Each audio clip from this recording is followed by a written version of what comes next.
and we invite children to attend. It's a free course, and we try and either teach them how to code, or in the past we've done robotics courses, and we just try and make it interesting and try and get them involved in using technology. All our CSR money we put into iSchool Africa, and iSchool Africa is a program that's been running for 15 years now. Apple introduced Apple Intelligence, which is their version of AI. And what they've done very cleverly is it's embedded in all the applications that you use. So whether you're using notes or mail or whatever application you're doing, it's easily accessible with a click of a button.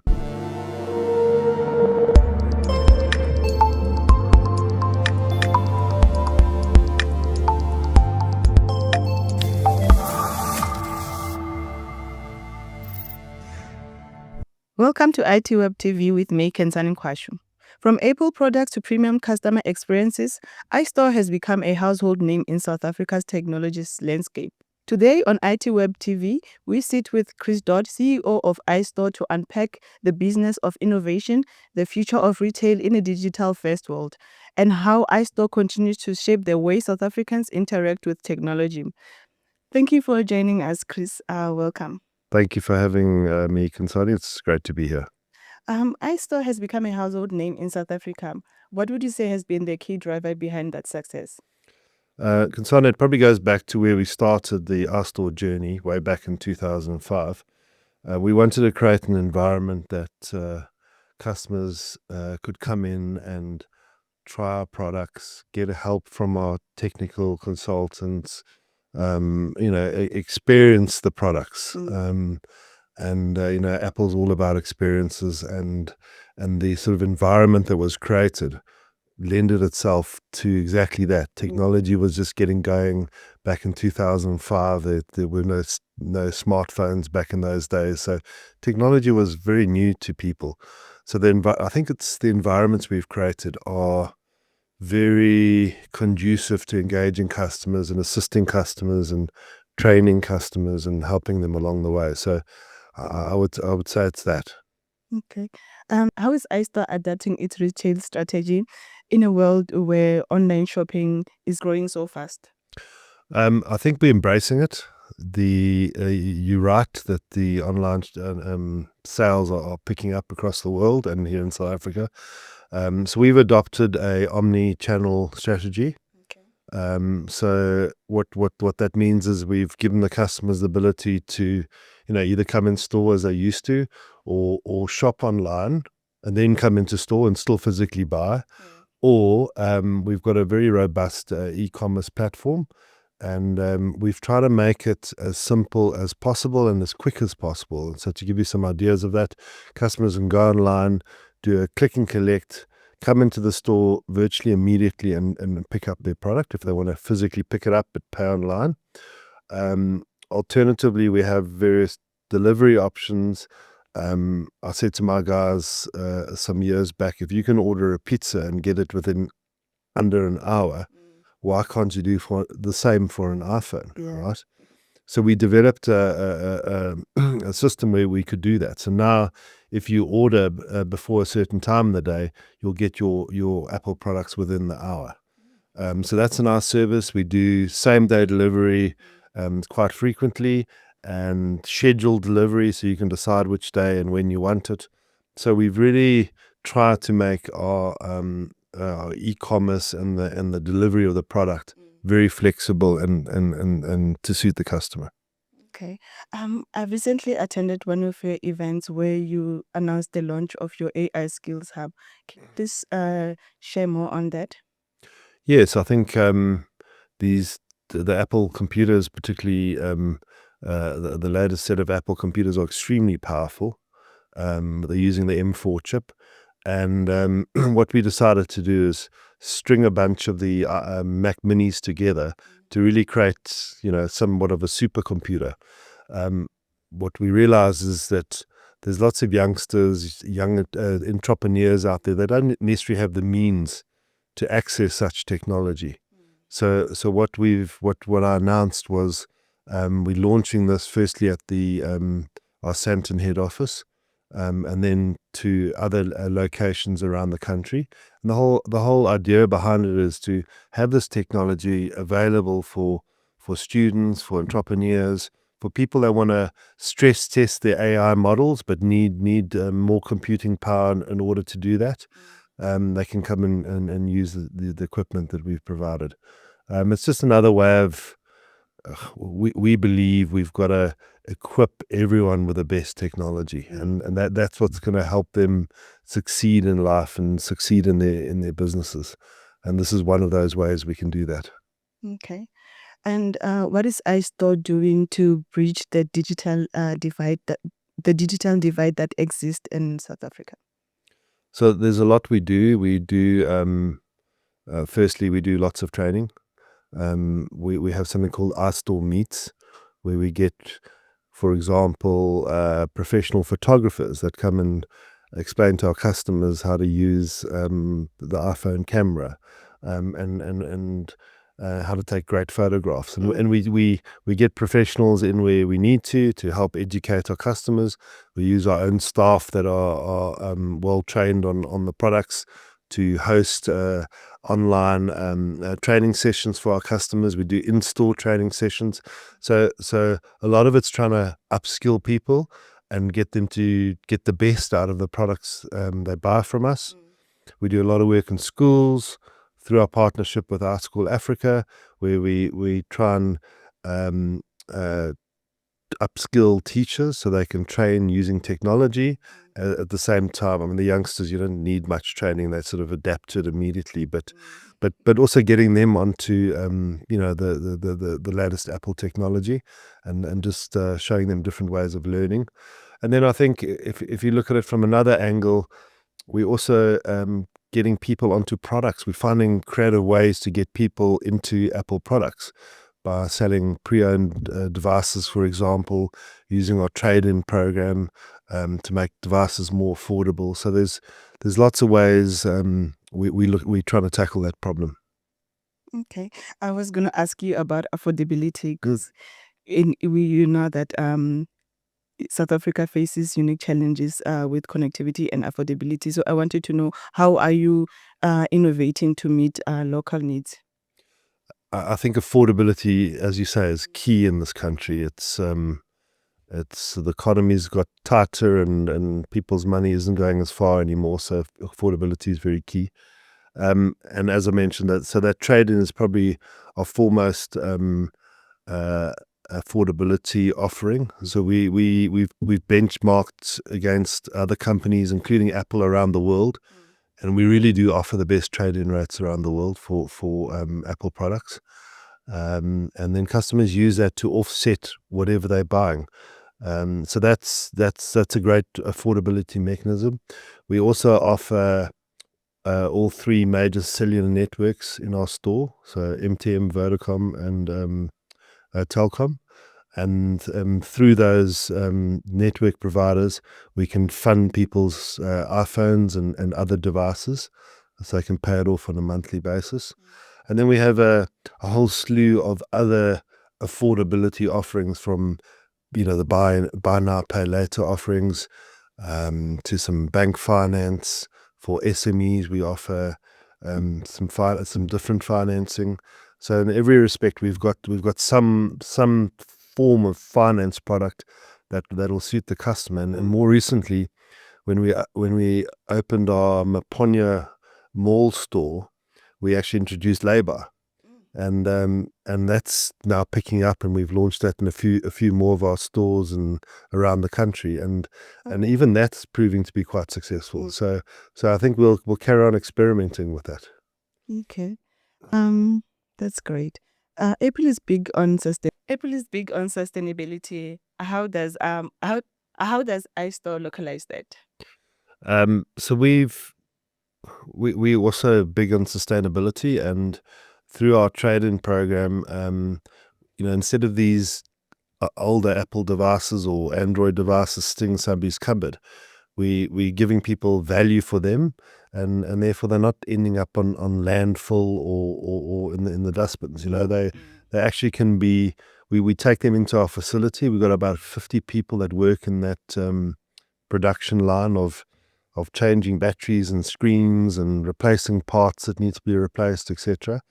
So by the time it comes out of that production, we have very high quality secondhand goods that we can now then on-sell.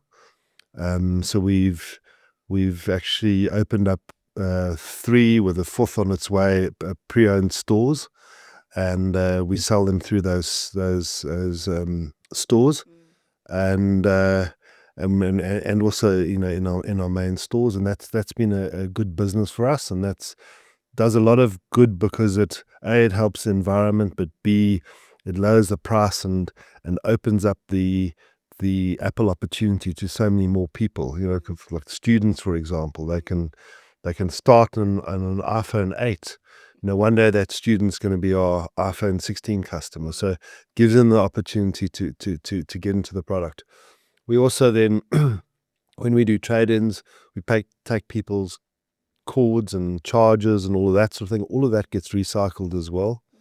And then we, at various iStore's, we have drop-off recycle bins where people can drop off their old technology that's possibly broken or whatever. And then we've got off-take partners that will dispose of it responsibly and take whatever parts they can before disposing. So yeah, we do as much as we can. We do realize we're putting a lot of hardware into the environment, and we do need to be responsible. All right. We've seen AI and augmented reality conversations in technology. Which of these trends do you think will most impact everyday Apple users in South Africa?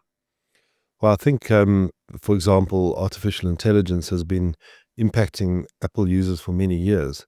If you think of Apple Siri, it's been around for many, many years, and it's actually it's a form of artificial intelligence that has been getting better over the years. I think, and more recently, Apple introduced Apple Intelligence, which is their version of AI. And what they've done very cleverly is it's embedded in all the applications that you use. So whether you're using Notes or Mail or whatever application you're doing, it's easily accessible with a click of a button.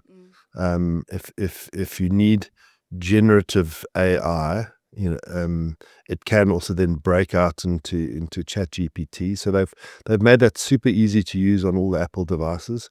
And yeah, so that's the artificial intelligence.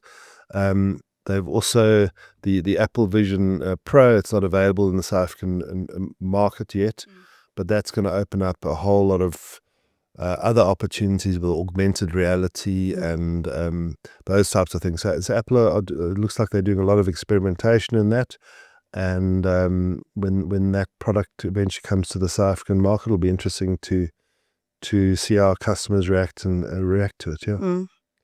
How do you balance offering a global brand experience while keeping it relevant to South Africa? So we've obviously tried to mimic as much as possible what the Apple offering is. Our job is to go and find new locations and secure leases. Once we've done that, Apple will actually fit out the store for us. So it's actually their design, their furniture and fitting. So immediately it looks like Apple and feels like Apple. I think the local flavor that we add to it is all the extras we bring to the party in terms of our staff and the uniqueness of our staff. All the affordability programs, the trade-in things, all of those are locally executed by us. So that's the flavor that we bring to it. But I'm sure you'll agree, when you walk into one of our flagship iStore's, you may as well be in an overseas store somewhere, because it's got that kind of feel to it. So as much as possible, try and mimic what Apple do, because I think they are one of the most successful retailers in the world, and we'd like to be the same. Okay. And how do you personally stay ahead of trends in such a fast-moving tech space? So I follow ITWeb. The Way to go. It's a difficult one because it is moving so quickly, and it's quite tough to stay abreast of all these changes. And I think that's particularly so in the last year or so. I mean, this artificial intelligence is moving at a super fast speed. Look, I do as much reading as I possibly can of various websites, and listen to some blogs, and do all the usual stuff. I think we are quite a focused business, so we're not dealing with a slew of the different types of technology. We're very focused on Apple products. So in that respect, it makes it easier for me to keep up with our technology. But you also obviously have to know what's going on out there in the broader environment too. Can you please share more information about your partnership with iSchool? So all our CSR money we put into iSchool Africa. And iSchool Africa is a program that's been running for 15 years now, and their purpose is to equip under-resourced schools with skills and hardware to give those learners a chance at being part of this digital world we live in at the moment. So that's been a very successful program. Through iSchool Africa, the teachers are trained because they're not typically used to technology. Students are trained, and they really get their hands on the best technology money can buy. And through this, we've been lucky enough to partner with like Sia Khaleesi. So the primary school that he went to in the Eastern Cape, we did a partnership with him, and we put technology into that school, and so that's been very successful. And then more recently with Cheslin Colby, we went to his school in the Western Cape, and did the same thing for the Colby Foundation. So iSchool Africa has done hundreds of schools across the country, and where we can partner and provide funding to them, we do. But they also go out there and attract funding from other corporates that have a similar interest in investing in education and the future of the country, I guess. While still on skills development, can you share more about your coding camps at iStore? Yeah, so from time to time we run coding camps. We generally do them during the school holidays when kids have got the time. And we'll either run them at a facility, or sometimes even in the stores. And we invite children to attend. It's a free course, and we try and either teach them how to code, or in the past we've done robotics courses, and we just try and make it interesting and try and get them involved in using technology. And they love it, and it's a nice activity during the holidays, and it brings new people into our store. The cybersecurity landscape is changing at a rapid rate. What is iStore's stance on that? What are you guys doing to help? Yeah. You're right, it's a massive problem at the moment. And big corporates are getting hacked every day, and individuals are getting hacked every day, either through phishing or some other means. The one thing Apple prides itself on is its security, and particularly around the individual's information within the Apple environment. So it's a massive focus from an Apple point of view. Further to that, through our iStore business team, we offer various cybersecurity product offerings and services to the corporates that buy Apple products from us. And even now, we've just recently launched an SME offering for the smaller businesses to protect their devices. So I think it's a combination of on-device security, as well as using third-party cybersecurity software products that we actually sell and set up for our customers. Oh, wow. Thank you very much, Chris, for your time. Thank you for joining us. My pleasure. It's been great to be here. Thank you. For this and more, please subscribe to ITWeb TV.